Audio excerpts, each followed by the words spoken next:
അത് നോക്കിയാ ആദ്യം അവിടെ ഓക്കെ 1 2 കണ്ടോ 3 നോക്കട്ടെ ഇങ്ങനെ നിന്ന് ഇവിടെ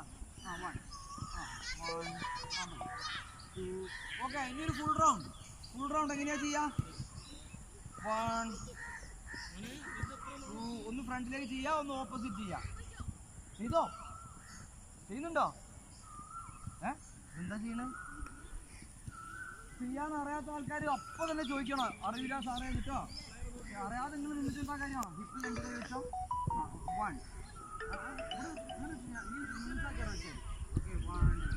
ഇതാണ് 1 ഓപ്പോസിറ്റ് 2 ഓക്കെ കഴിച്ചു കഴിഞ്ഞാൽ പിന്നെ എന്താ ചെയ്യാ കൈ എന്താ ഫസ്റ്റ് ചെയ്യാ ഫ്രണ്ടിലേക്ക് നല്ല സ്പീഡിൽ 1 2 3 4 5 അഞ്ചെണ്ണം ഫ്രണ്ടിലേക്ക് ഓക്കെ ക്ലാപ്പ് ചെയ്യാ ബാക്കിലേക്ക് 1 2 3 4 5 ഓക്കെ ഷോൾഡർ കഴിഞ്ഞ് പിന്നെ എന്താ ടേൺ 1 ഇങ്ങനെ വെക്കുക ഈ കൈയിൻ്റെ മേലേക്ക് നോക്കണം ആദ്യം 2 കൈ ഫ്രണ്ടിൽ എല്ലാവരും ഫ്രണ്ടിൽ വെക്കുക ഫ്രണ്ടിൽ ഓക്കെ നല്ല ടൈറ്റ് ചെയ്തിട്ട് ഫ്രണ്ടിൽ ഓക്കെ ഇതേപോലെ